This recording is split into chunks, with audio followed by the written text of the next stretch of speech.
You have the audacity to put women to this crazy standard that you couldn't do a single day of work in her shoes, and you're gonna have the audacity to say that actress who we all know is so talented can't work with you because she doesn't have a thigh gap. Dear Diary, mood enraged. Film school diary, my film school diary, my film school diary, my film school diary, my film school diary, my film school diary. Hey everybody, so today I want to talk about something very important to both me and a lot of the people I went to school with. This is a very important subject matter that needs to really be dealt with and talked about. So honestly, going through film school, I was very close with some of the ladies in my class. Carlie to this day is still one of the people I do communicate with on a regular basis. And I noticed that there was a bit of a disconnect between our teachers and some of the ladies in the class. There was a lot of blatant, honestly, things that were just not very, they were kind of looked down upon because of their gender. Being an ally and a supportive person to them, I wasn't able to be as helpful as I hopefully would be now or could be now. I really want to make an episode to bring to light some of the trials that they went through, and I want to be able to help lift up voices. Especially in our current time we're in, I really wanted to help lift up these voices. So this episode is very important. We're not going to be talking about a specific project as much. We're going to talk about what it was like for like Carlie in my class, what it was like for a woman being in this class in a very male centric industry. It's a hard thing to talk about and a hard thing to deal with, but I really wanted to lift up that voice. So with that being said, a lot of this episode will be over Zoom discussing the subject matter with Carlie. I wanted to get her actual opinion. I was not able to get the other ladies from my class in on this episode. I have not heard back from them, but I feel that they will agree with a similar topic because at the end of the day, it was a very similar trial that they were all kind of going through. And I hope that I'm able to show this in the best light possible. Let's discuss it. What was it like being a lady in our film school? Okay, so there were in our group, there were three of us. That was it, compared to like 15 other men. Something like that. I mean, it gave or take. People left, but yeah, for the most part, it was a big indifferent number for sure. So, yeah, there were only three of us. The hot seat. I'm going to talk about the hot seat for a second. So, for those of you that may not know or haven't seen the other episodes, I encourage you to go back and take a gander at what Jay has done. But we had a professor by the name Terry who would put us in a hot seat. He called it the hot seat. So I don't even know how to really describe the hot seat because it wasn't like he would make you think, but also sometimes it felt like you were just being Bombarded. bombarded, but like singled out. Okay. So and his thing was, okay, I'm gonna put you in the hot seat once a year or yeah, well, only one time or something. Everybody's gonna get their turn. And I was in it almost every day. Every day. And I was at a point in life where I was kind of really combative. I'll admit that. Like I was ready to argue. But there were topics that would come up and then it would be like, "Well, Carlie, how do you think about it?" And it would just be like, "Why why is it just me? Why is it just me?" So, that was really fun to look forward to. It was hard on you, honestly. And it was to look at it. It was I don't think anyone noticed or cared as someone who was sitting next to you, though I was seeing it with you, is that like he was going out and actively seeking you out in the room. It'd be like you could sit in the back row and he'd be walking back there. You could sit in the front row and he'd be already at the seat. And he was always very much at your throat over it. And for the most part, out of that time, like out of that time period in group, you were a lot more vocal about your own rights, your own opinions, and that you for the most part you weren't making like the classic film bro type movies. You weren't trying to make like film bro type movies. I felt a lot of tension. I felt like sometimes, and Terry, if you see this, I do have a lot of respect for you, but I felt like I was being bullied, like just because I was one of, if only the loudest woman in the room. There would be a lot of derogatory remarks made about talent, female talent, and if they didn't look a certain way or weren't a certain size and this was way before Me Too. This was Yeah. 2012. The climate was completely different.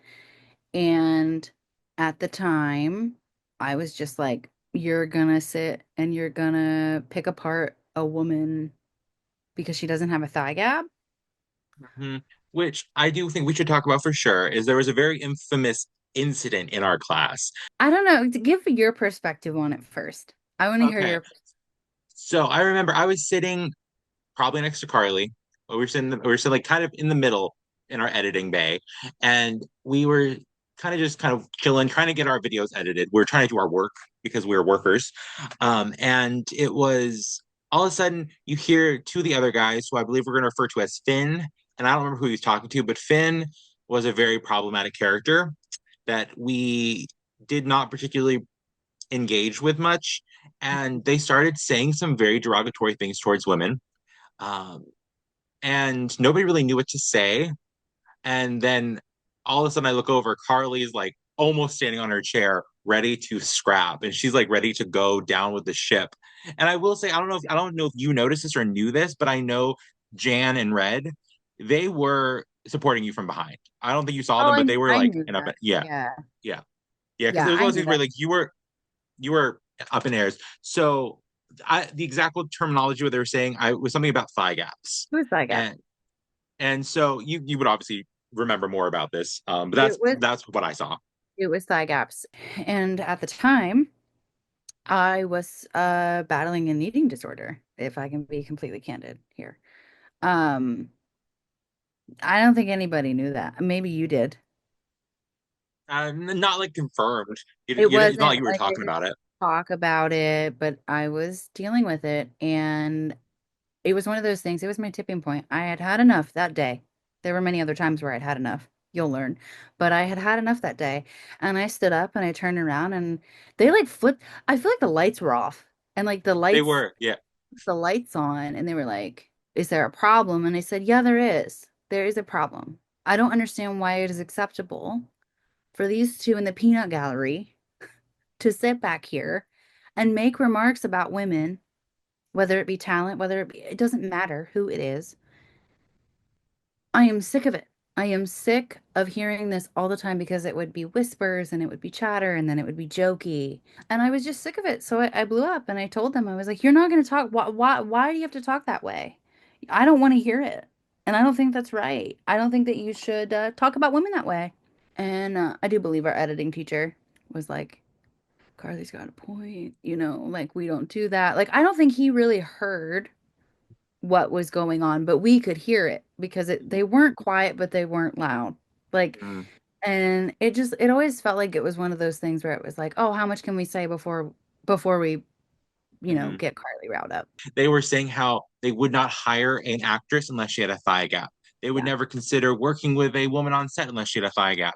Things that Yeah. were very inappropriate and downright discriminatory towards women. You have the audacity to put women to this crazy standard that you couldn't do a single day of work in her shoes, and you're gonna have the audacity to say that actress who we all know is so talented can't work with you because she doesn't have a thigh gap. To keep up with this sort of, I'm gonna follow this line of thought when it comes to this Finn character, because he did go after you a lot. A lot of them did, but I feel like him in particular, he was really turning. Like he would jab you and then turn it. Like he was always just a little bit of a jab and a turn. So we'll get into this later, which I will obviously bring in Carly back on for this topic. But later on in the year, we did get into acting classes because they expected us to also do an acting class, which was so fun. Me and Carly acted in a scene together, but not really, not the story for today. But I remember during one of our acting exercises, this grossed me out and offended me, and it wasn't about me. I was grossed out for Carly, and I'm sure she'll have a lot to weigh on in on this. But we had to do a visualization exercise where we all sat together. We had to sit in the middle of the room. Each person would go to the middle seat, and they would visualize the scene and tell you how it felt and whatever. And I remember Finn, the grossest visualization of Carly. She's in a white dress. She's on a swing, swaying back and forth. That's inappropriate. That is disgusting. How It dare was like, you? yeah, it was like he was verbally vomiting corn. Mm-hmm. If y'all are picking up what I'm putting down. And it Yeah, was and it was okay because it was his thought and that's how he visualized it. No, it's not. no, it's not. And because Carly is a person in the room with us, she is your colleague. She is not a fictional character you made up. She is not a fictional creature. She's a real life woman who you are disrespecting to not just her, but like 14 other men. I don't want to hear that stuff because that's disrespectful to all women. And there were other instances where my belongings were, touched and taken, um, just to get a laugh out. They thought they were being funny. Like they picked up my gear. I was One of the things one of the things that I really remember with you that I to this day I think it was really a gross thing to be said. And you know about it. I don't know how much you know about it, but you know about it. It's with Brian mm, and the nickel comment, mm, if you remember correctly.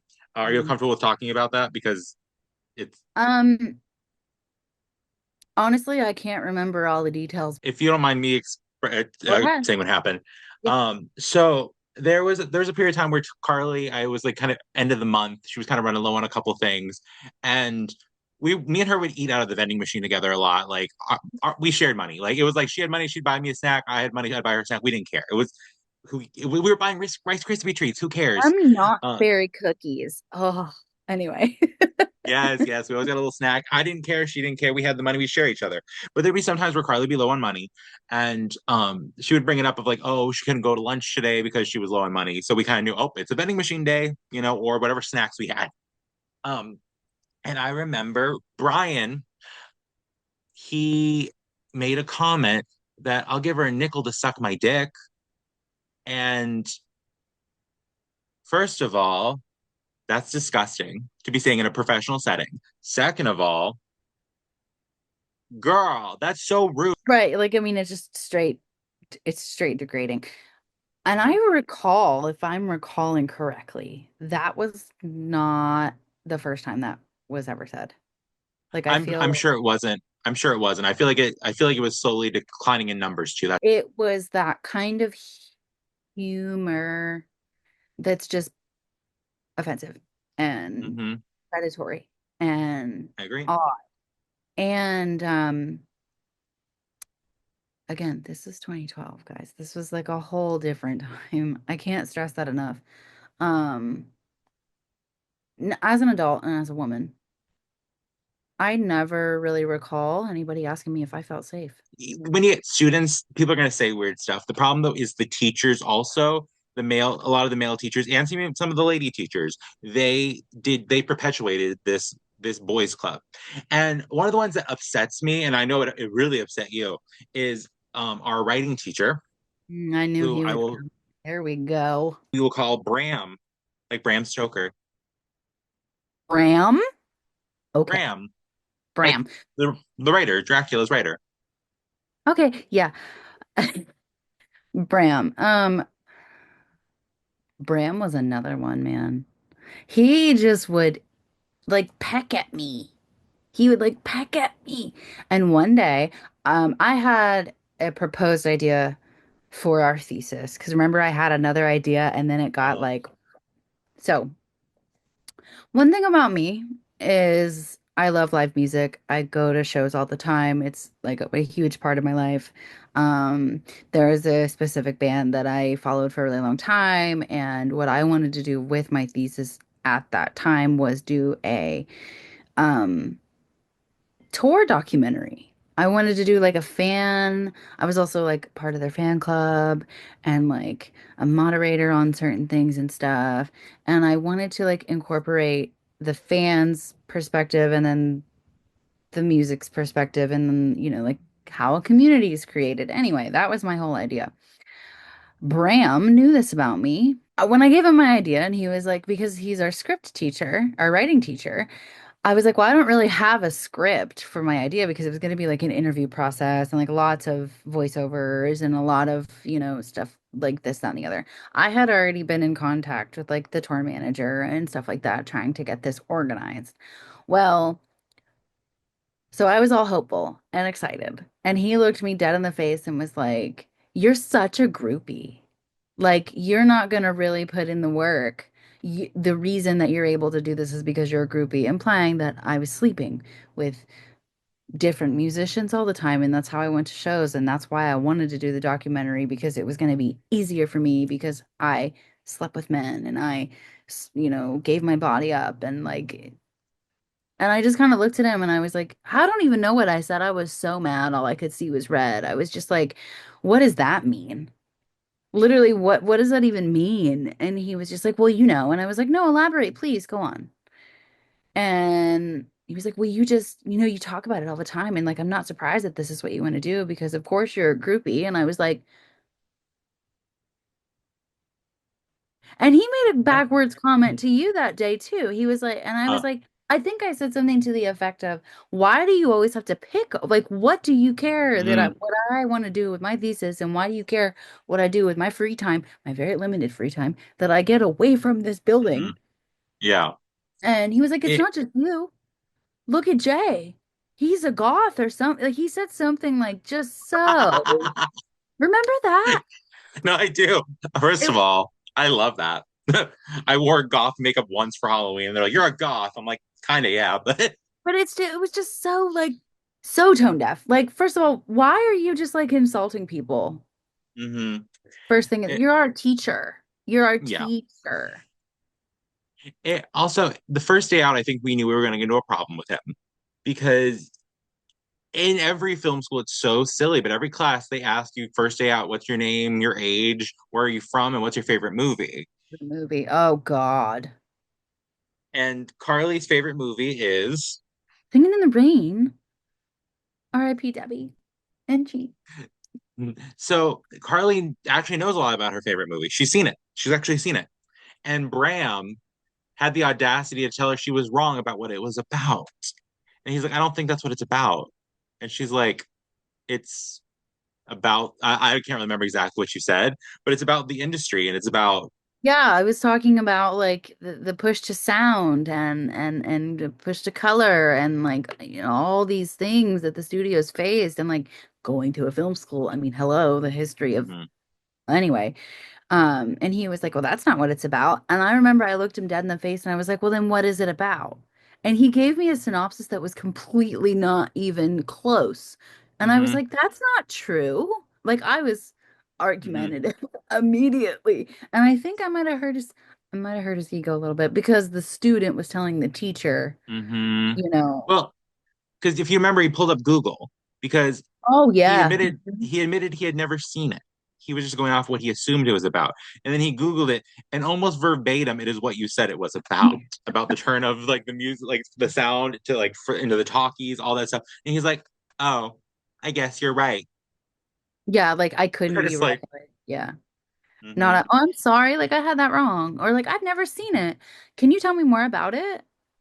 Like I that's don't cool. I under would watch that. Yeah, like yeah. right. Like it was not, and he just would pick and pick and pick and pick and pick and pick. And Mm-hmm. you know what? I'm not even gonna say what I was gonna say. He even Because then it slammed your laptop on your fingers at one point. Do you remember that? I forgot about that. Yeah, you did. Mm-hmm. Yeah, there was one time where we were allowed to have laptops to take notes on. We were allowed to. We're adults in college. We can do whatever we want in the room. We're paying to be here. Carly's on her laptop. Who knows what she's doing? I don't personally know because I'm not looking. I'm not a I creep. think I was taking notes legitimately. Or I was on Tumblr. I That's was not his business. replaying. I don't care. I support women's rights and women's wrongs. Well, yeah, but either way, it doesn't matter. It doesn't matter what I was Yeah. doing. And I remember your fingers are on the keyboard still. He walks over and slams it on your fingers. Why did they do that to me? You know what? I feel like I want to write them a letter. As we talk about all these things, it's like touching my personal belongings, making derogatory remarks, being, overtly sexual, um, eh, again, touching my personal belongings, touching me. Um, hmm hmm Not cool. no, that would never fly today. That's the No, thing, no. is There's no world. hmm it would never fly Uh, today, and they would probably be fired. uh-huh, 100%, 100%. It's not okay. I mean, I want to hope upon all hope that they have changed their ways with the times, but as of our experiences, it was the nightmare horror story that you hear about. And I would like to say that the other women in the class, hmm I'm sure I'm not going to speak for them because they're not here to speak on that. So all of these experiences are personal and they're hmm my own personal experiences. And honestly, I kind of really at one point just adapted the like I don't give a flying flamingo attitude. I was just like, I don't care anymore. You're gonna say what you're gonna say and you're gonna do what you're gonna do.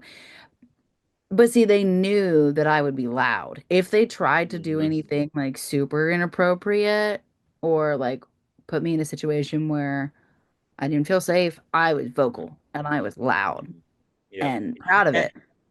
As you should be. And I think also that's the problem with a lot of those scenarios we were in, a lot of those situations, is that these were not safe for any woman to be in. Like, it was not a good environment for anyone to thrive. And honestly, looking at it, it like with like we'll use Finn. The fact that we knew for a fact from other people he had gone to school with, that we knew through the industry in general, actual connections, he had had women report him for Yeah. things that are I will not talk about because it is so heinous. I do not want to talk about it. Like but it's And bad. and it just well the vibe. The vibe Mm-hmm. of him, he was Mm-hmm. gross. He knew that I liked music and Mm-hmm. one of our production workshops, and I'm so sorry, Jay. I'm so sorry for so sorry. No, we'll come back to that. I haven't forgiven you yet, but it's fine. One of our production workshops, he was like, Carly, it was at his apartment, which was not Mm-hmm. uncommon. We would go to people's houses because it was couldn't pay for a permit. Mm-hmm. Thank you. Thank you, LA County.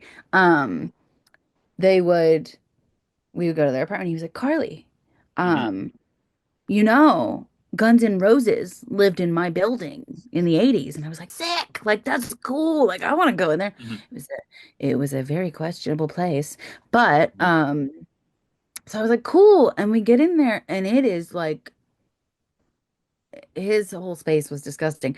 But in the Mm-hmm. midst of the production workshop, I started to feel really, really weird. And I know that Mm-hmm. Jay was also feeling weird, but I had an a emotional emergency Mm-hmm. of sorts.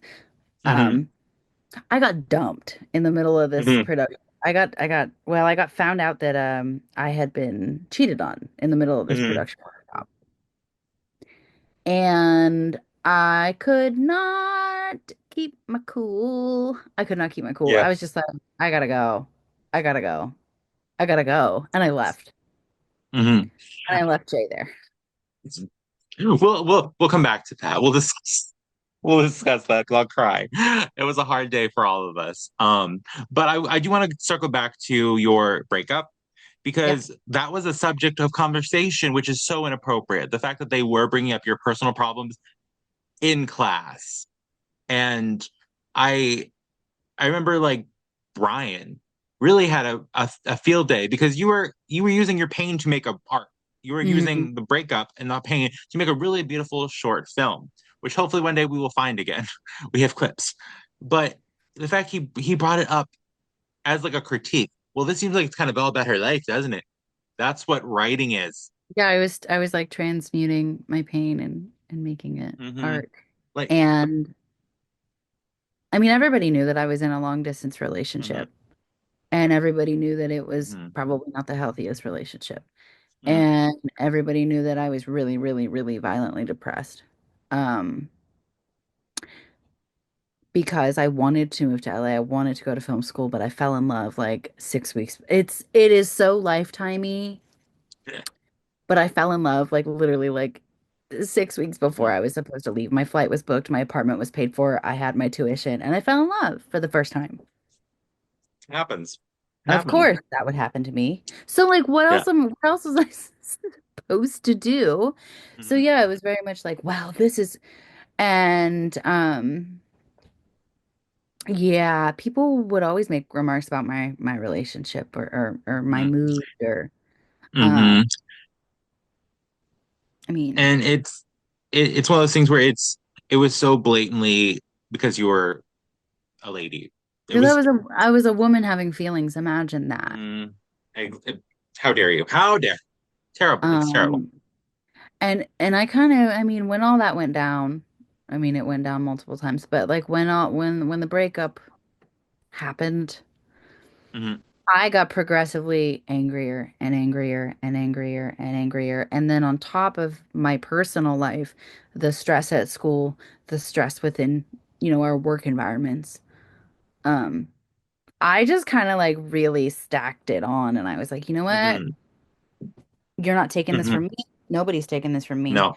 And And that was a common thread actually. And I don't really want to speak for this person, but I don't really have a way to contact them. I don't think I have her on Facebook anymore.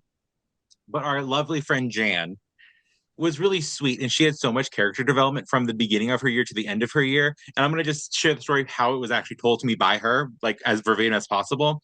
She moved here to America with her boyfriend, Mhm. and he was going to our school, so she went because he was going. And essentially she was there as his girlfriend. She wanted to be near him, and she needed I want to say like an education visa, I think. I don't know what the exact term is, but that's why she was going to our school. And so it was kind of like very much when people asked her, "What do you want to do? What do you want to do with your films?" Blah blah blah. She goes, "Oh, I'm here because I want to be with my boyfriend and I want to get married to him one day." Blah blah. I And wish people she kind of stood up made one day and said, I want to be a housewife. I'm sorry. she When they asked what we wanted, she was like, I just want to be a housewife. I love her Mhm. for that. Yeah, and she knew what she wanted. There's no there's no judgment here. We support anything you want to do. And but here was the really cool part is she started so she was doing that with her boyfriend, whatever. And then he moved her across the world and broke up with her.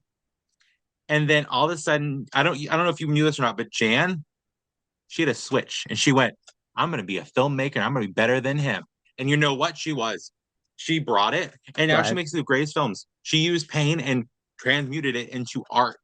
And it was so cool to watch her go like, oh, I'm not gonna be his wife. I'm not gonna be his girlfriend. I'm gonna be a filmmaker who's better than him. And good for her. Go Jan. Honestly, Jan, honestly. just call me. Let's Literally, we gotta get yep. We gotta get Jan back in. If I could find her, I would. I don't know. I just she honestly, I don't know if she's could be super she famous. She could have, disappeared. She just went yeah, she just disappeared. sweet girl, honestly. And it was so cool to watch her once she kind of got away from that boyfriend. And Mhm. she was like, it, honestly, probably on some level, being able to be with other women, even if it was just like you, her, and Red. Like, I think honestly that encouraged her because I don't think she I had a think big. so too. Yeah. I mean, well, she came from a whole other country. Yeah. And I mean, it was you could tell at first that she was like, "Oh, I'm just here to," but then she had that switch, and Hmm. when that switch is flipped, like it's Can't very, go back. we're done. Yeah. Yeah. You know, So anyway, but Carlie, thank you so much. Thank you so much for fighting the good fight for women and everyone else who is um kind of struggling right now. I we appreciate gotta you. keep, we gotta keep going, man. Yep. And like honestly, we will not fall, we rise, and we continue to rise. So, Absolutely. is there anything, anything you want to plug? Any last statements? I don't know. Um, keep watching because stuff's gonna get interesting, and check on your strong friends. Again, thank you so much, Carlie, for joining this episode. I appreciate you so much, and I appreciate you opening up to me and my audience. As always, it is such a pleasure to have her on here. And I hope that you guys are able to see a little bit of insight what it was like for film school for like a lady. Honestly, I think we can still change. Things have changed so drastically just since 2012, but I think there's still a lot of work that needs to be done. So hopefully we can unite and start really supporting all voices when it comes to art. I really hope that we can start showing more support in the film industry and the entertainment industry in general to women and their stories and try to really lift each other up, not suppress or hold people down. If you guys enjoyed this video, please make sure you like, follow, and subscribe for more content like this. I appreciate all your support. You are valid, you are loved, you are amazing, and thank you so much for joining us. Bye! 2:30 in the morning, one of the guys pulls out a tub of cookie dough and he looks at me and he goes, "You're a woman. Bake these cookies at 2:30 in the morning." And I was like, "Excuse me?" Mm. And he said, "Well, you're the only one that knows how to do it because you're a woman." I preheat the oven. I did not know that inside this oven, the people that live there kept their plastic bags, like the reusable, like Walmart bags, And they had melted to the oven racks. And then our poor, sweetest, sincere PA had to scrub melted plastic because it smelled terrible. But guess what? I still baked the cookies because. Because cookies gotta cook. You gotta get a cookie. And you know what? I baked those cookies and they were like, damn, these are really